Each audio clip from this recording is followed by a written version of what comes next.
Magandang tanghali sa inyo, idol. Nagkilaw nga pala ako ng ano. Kaso ibang klase yung gawa ko sa kinilaw ngayon.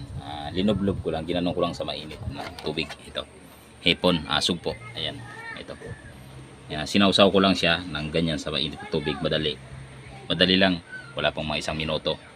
Pagkalublob ko ng ganon, tinanggal ko agad para try ko lang yung luto ng ginaya ko lang yung ano ng mga Japanese.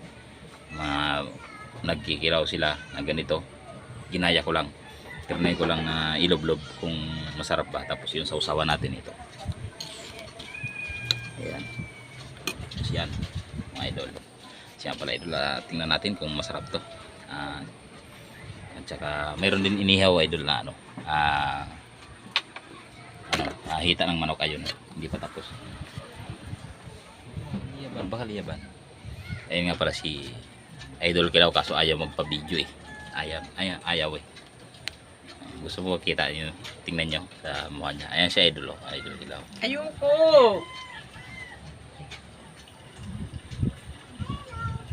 Hoy. Siya nga pala idol, kain tayo. Ingat kayo palagi.